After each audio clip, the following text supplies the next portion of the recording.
The moment they moved my desk, I knew I was being erased. Not fired, not demoted. Just relocated to the back corner next to the humming server rack that sounded like a dying refrigerator. It's funny how silence can be louder than any words. No one said a thing, but everyone understood what it meant. I was no longer part of the conversation, only the paperwork, and that was fine by me. I had joined Ecliptek Systems when it was barely more than a handful of engineers sharing a dream built on caffeine and unpaid hours. Back then, I was the one who made sure things actually worked. I filed the incorporation docs, cleaned up the early contracts, found the tax loopholes that kept us from collapsing that first year. When prototypes failed and tempers flared, I was the one who stayed late, rewriting the compliance report so our investors wouldn't see the cracks. "Mary's the glue," the founder used to say. "She keeps the ship from sinking." Somewhere along the way, the glue became invisible. When the new CEO arrived, crisp suit, MBA grin, buzzwords sharp enough to cut glass, everything changed. On his first day, he didn't shake my hand. He just nodded vaguely, his eyes already looking past me. "We'll streamline operations," he said. The translation was, he wanted names, not work. And in a world obsessed with titles, I was a nobody. Still, I didn't complain. I've seen empires built on ego collapse faster than a bad code soul. The secret to surviving in corporate jungles is simple. Never fight for credit.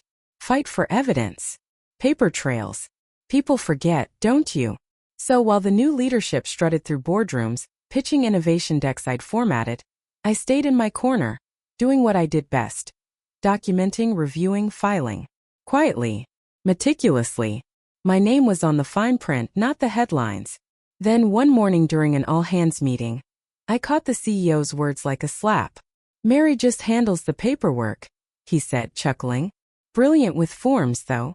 Everyone needs one of those." Polite. Nervous laughter rippled around the room. The kind that fills space when no one wants to disagree with power. I smiled, even clapped once. Because that's the trick, isn't it? You let them underestimate you. It's the only camouflage that never fails. What he didn't know, what none of them did, was that for the last 7 years, every provisional patent they'd filed, every time an engineer sketched an idea on a napkin, every time legal panicked over phrasing in an NDA, it had gone through me. Every single one. Not because I demanded it, but because no one else could translate the chaos into something the US Patent Office would actually approve. I wasn't a lawyer, but I was the one who made the messy genius of others make sense to the system. I knew which designs were real and which were smoke. And when you touch that much intellectual property, some of it touches back. That night I stayed late again. Everyone else had gone home. Their Slack statuses switched to offline. But I was still at my desk, reading a draft of our upcoming acquisition deck. The CEO was planning to sell Ecliptek to a conglomerate, one of those faceless giants that eats smaller companies for breakfast. And in his glowing presentation slides, I saw the future laid out in glossy bullet points. Streamlined transition, unified leadership, core assets fully secured. Except one thing wasn't secured.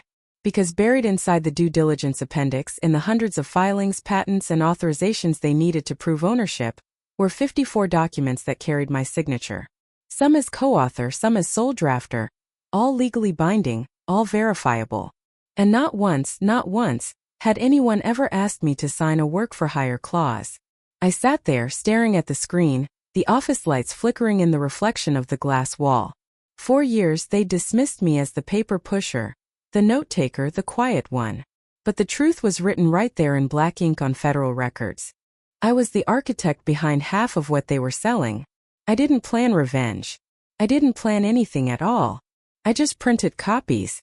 One set for home, one for the lawyer I quietly kept on retainer, a habit from years of watching startups implode. The next morning I went to work as usual. Smiled at reception, brought donuts, pretended nothing had changed. Because for now it hadn't. The acquisition meeting was still 2 weeks away. But time is a funny thing when you know a storm is coming. Every joke about the paperwork girl, every condescending smile, every time they forgot my name on the slide deck, it all started to sound different. Louder. Almost like an overture before the curtain rises.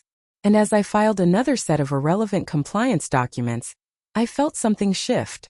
They thought I was invisible, but I knew better. I wasn't the glue anymore. I was the foundation. And they were about to learn what happens when the foundation stops holding the weight. Because in business, just like in life, what you dismiss as paperwork can turn out to be the deed. And honey, mine had 54 signatures. The acquisition countdown had begun. Emails buzzed through the office like caffeine-fed hornets. Due diligence, data room access, patent summary request, ownership verification pending. It was all happening fast, too fast.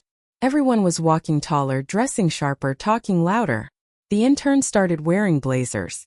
Even the engineers shaved. You could smell ambition in the recycled air. The CEO was in his element, strutting from meeting to meeting with that permanent tan and TED Talk confidence. This acquisition, he said at the Monday briefing, will redefine Ecliptek's legacy. We're finally being recognized for our innovation. I stood at the back, clipboard in hand, taking notes like always. He didn't look at me once. Nobody did. That's the thing about being invisible. You see everything. After the meeting, I went back to my corner and checked the shared drive. The buyers, a conglomerate called Trionis Technologies, had already begun reviewing our intellectual property. Every file I'd ever touched was in that folder. Every draft, every revision, every filing number. And there it was in plain sight. Inventor. Mary S. Leland. 54 times. I stared at my own name as if it belonged to someone else. Years of quiet, late-night work reduced to a line item. But those lines were starting to glow like fuse wires. Because I knew what Trionis would find. They'd see that the person who just handled paperwork had authored the very filings that determined Ecliptek's valuation. That afternoon, I overheard the CEO in the hallway talking to our CFO. "We'll make this clean," he said, his voice too casual. "The buyers don't need to know who drafted what. It's company property." The CFO hesitated. "But Mary's admin." The CEO cut in, his smile audible. "She doesn't own a thing." I smiled to myself. That word again. Admin. It's what men say when they don't know how to define competence that doesn't look like theirs. I stayed quiet. Of course, quiet is where power grows. Over the next few days, I became a ghost haunting my own legacy. I'd see my work in presentations, my phrasing in legal summaries, my language in investor decks, all stripped of my name. Maddening, sure, but I'd learned long ago. Emotion clouds precision, and precision was my weapon. By Thursday, Trionis had started requesting clarifications. I saw the emails as they came in. Asterisk, please confirm inventorship details for filings 2043 to 2057. Requesting original documentation of co-author acknowledgement. Asterisk, the CEO's assistant forwarded them straight to legal, tagging the CEO with handled internally.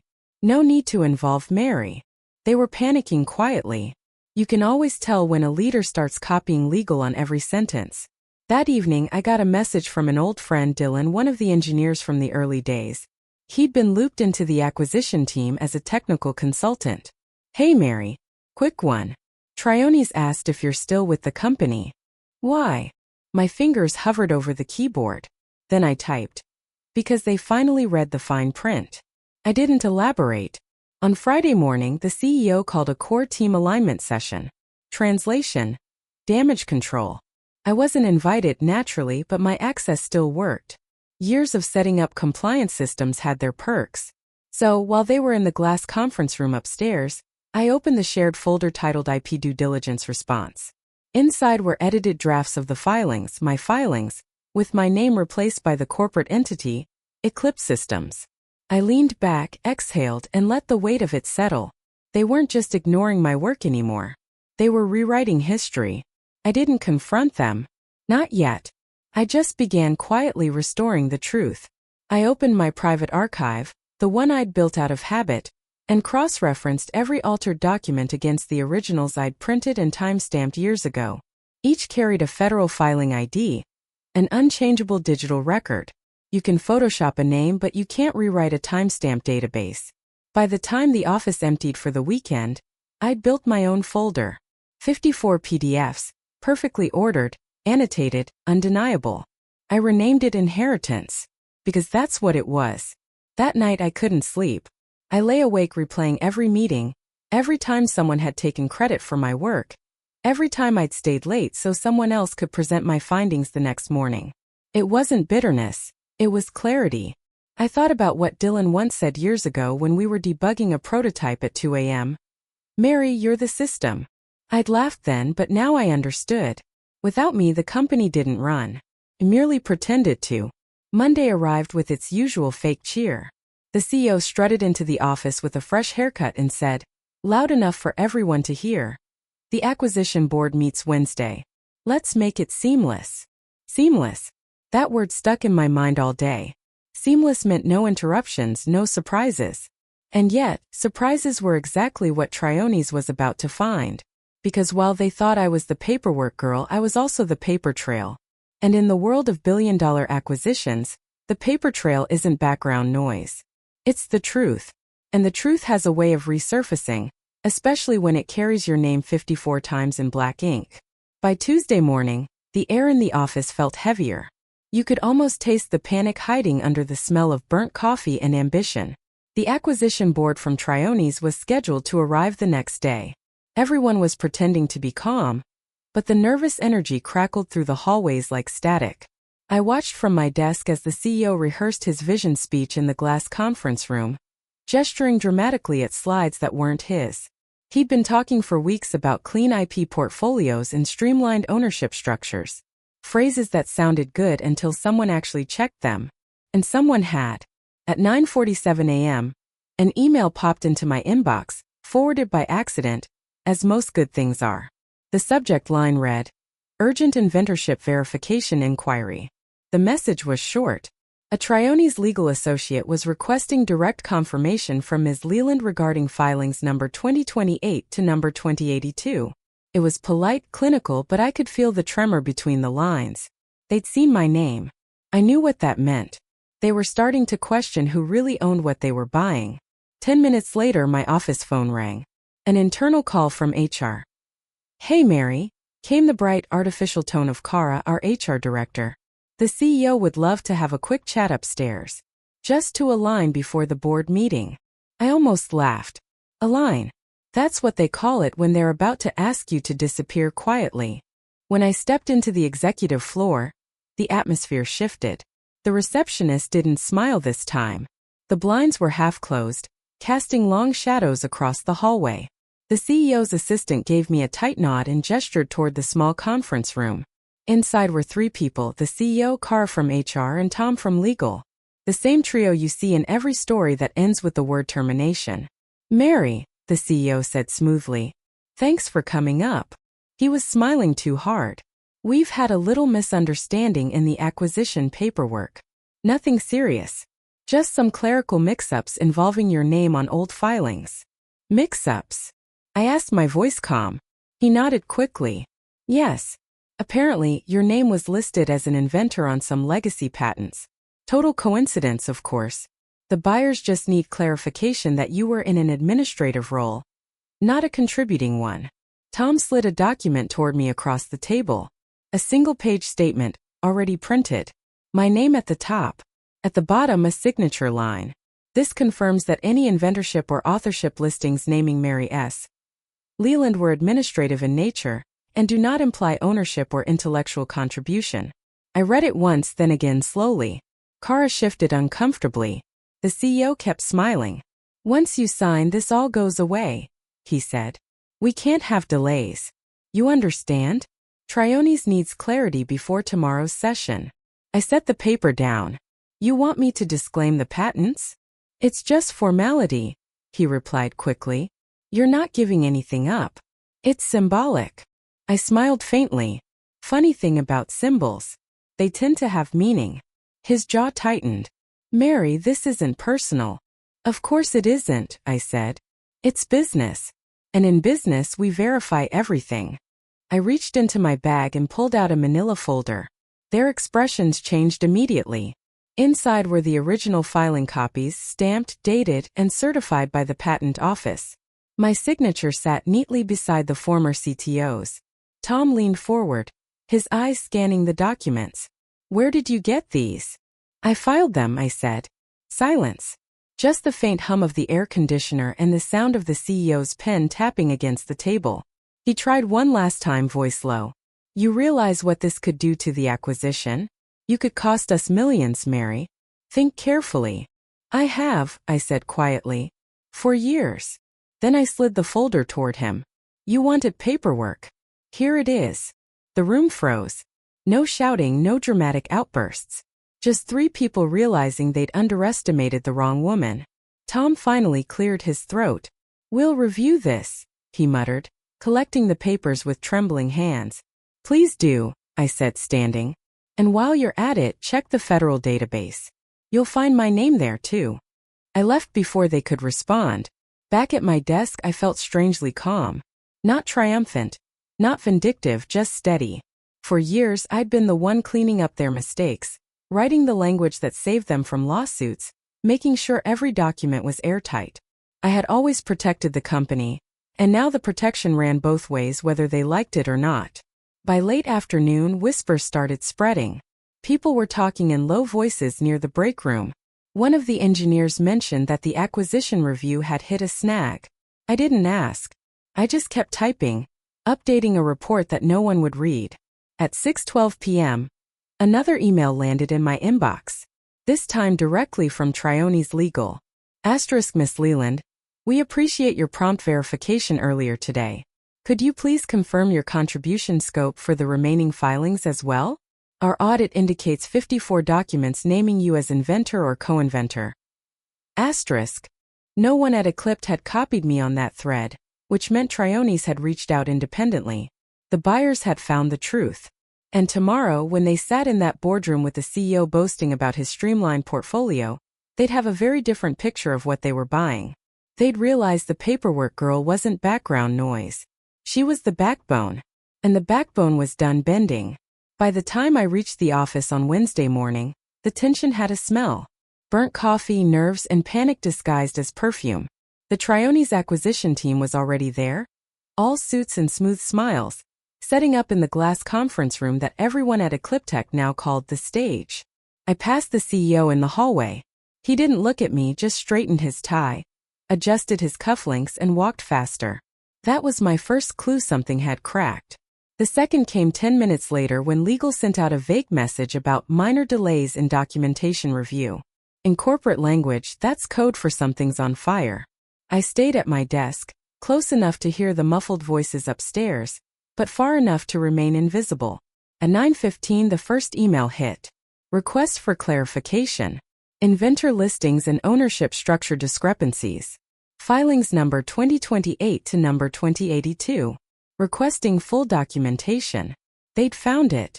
The same folder of filings the CEO had tried to bury under corporate entity revisions. And now Trione's wanted answers.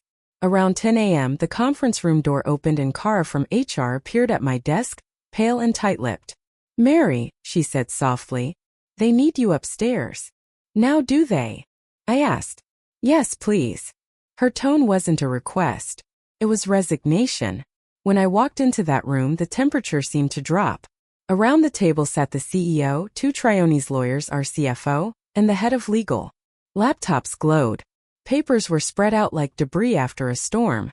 The CEO smiled, that thin, strained version of a smile people wear when they've already lost but don't know it yet. Mary, he said, thank you for joining us. We just need to clear up a few details for our friends from Trione's. One of the lawyers, a silver-haired woman with calm, surgical eyes, gestured for me to sit. We appreciate your time, Miss Leland. There seem to be multiple filings where you are listed as inventor or co-inventor. Could you confirm that's accurate? I nodded. It is. The CEO jumped in fast. To clarify, Mary supported documentation efforts. She didn't contribute to the lawyer raised her hand. Mr. Kent, we're aware of your position. What we need to understand is how your company's IP valuation reached $2.4 billion, when a single employee appears to have authored most of the underlying patents. The silence that followed was sharp enough to cut through steel. I could feel everyone's eyes shift toward me. The woman they'd ignored for years, now sitting quietly with the power to tilt the table. The lawyer continued, flipping through the binder. Filings related to adaptive sensor frameworks, firmware compliance logic, data compression algorithms. All list Miss Leland. That's unusual for someone classified as administrative staff. The CEO tried again. She's being modest about her role. She organized the paperwork. It's a legacy formatting issue. The lawyer didn't even blink.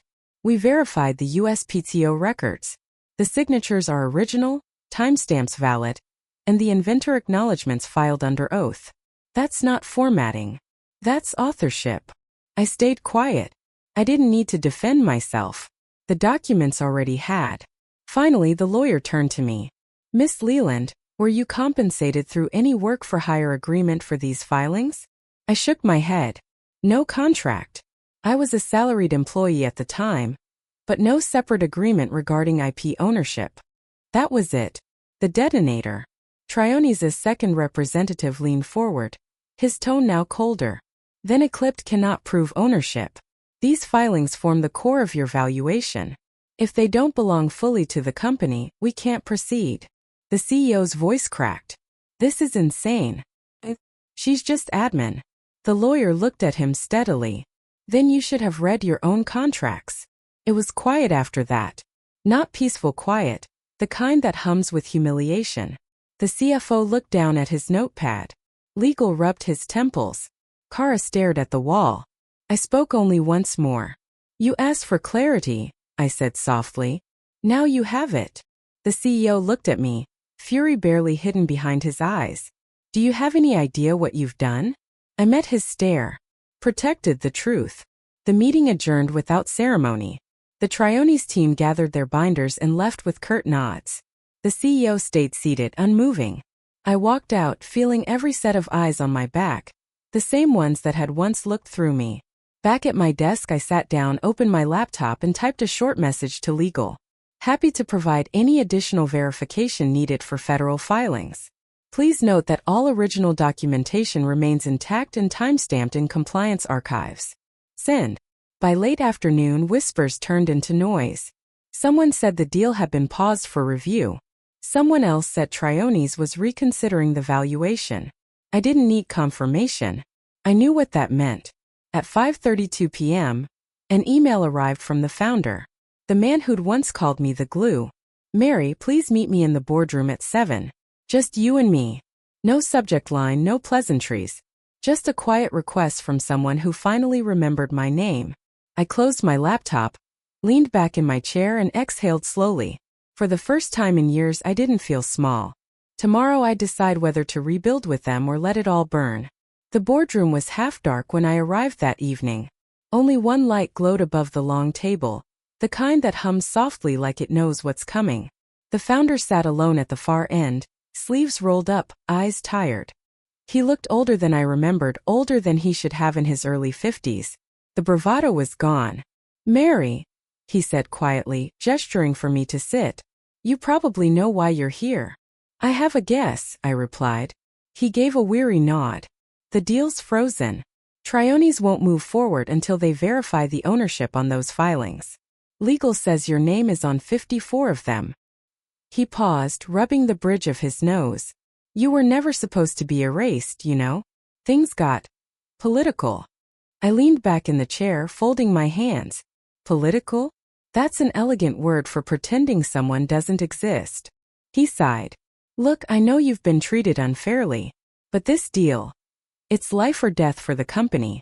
200 people could lose their jobs. If there's any way to fix this. I let him talk. The same man who once told me I was the glue now sounded like someone begging the glue not to dry. When he finally stopped, I said, You don't need to fix this. You just need to tell the truth. His eyes flickered. You could sign a release, Mary. Assign your rights to the company retroactively. We'll compensate you generously. There it was. The offer. The kind that comes wrapped in guilt and desperation. Compensation, I repeated softly. You mean hush money? He didn't deny it. For a moment, neither of us spoke. Outside the boardroom, the office was quiet. The kind of quiet that happens when people are afraid to be seen leaving. I don't want to ruin anyone's career, I said finally. But I won't lie. I built half the systems this company runs on. I wrote the language that got us through audits, the filings that protect our products. You sold innovation that was mine to people who never bothered to ask who made it. And now suddenly it matters. He looked down at the table.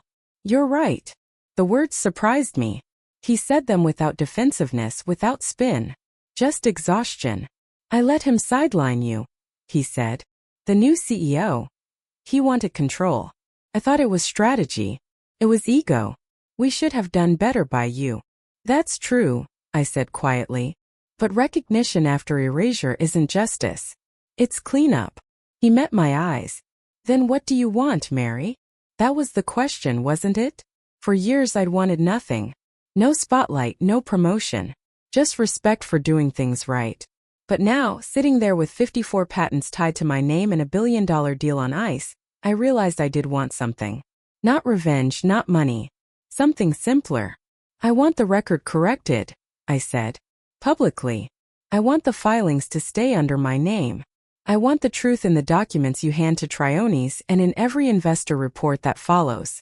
No edits. No substitutions. He hesitated. That's fair. But they'll want you to stay. To manage the transition. I'll consider it, I said. Under one condition. That man never steps foot in my department again. He nodded slowly. The CEO's already gone. The board asked for his resignation an hour ago. I blinked, not hiding my surprise. That fast. The buyers wanted a sign we're serious about accountability, he said. He was the sign. It was quiet again. Then, almost reluctantly, he smiled. The first real one I'd seen from him in years. You know, they told me Trionis' lawyers called you the invisible asset. That's what they wrote in their report. I smiled faintly. I've been called worse. We signed the agreement before midnight. Nothing fancy, just a legal acknowledgement of contribution, ownership, and reinstatement. My title changed from administrative support to Director of Intellectual Property and Compliance. A mouthful, but the right kind of one. The next morning, the internal announcement hit everyone's inboxes at once. I didn't read the comments, but I heard the whispers in the hallway. Some were surprised, some were embarrassed, a few maybe were proud. Trionis resumed due diligence 2 days later. This time the binder with my name on it stayed closed, not because it was hidden, but because everything inside it had already been verified. When the deal finally closed, the founder came by my office with a small envelope. Inside was a handwritten note. Thank you for saving us from ourselves. And beneath it a check. Not a fortune but fair. A token of gratitude that felt earned. I didn't cash it right away. I left it on my desk for weeks, beside the framed printout of one of the first patents I ever filed. Sometimes when the office got too loud, I'd glance at it and remind myself why I stayed. Not for them, not even for vindication, but because every company, every system needs someone who still believes that truth, written clearly and signed honestly, is the only thing that lasts. Paper doesn't forget. It doesn't flatter or betray. It just waits. And when the time comes, it speaks louder than any boardroom ever could.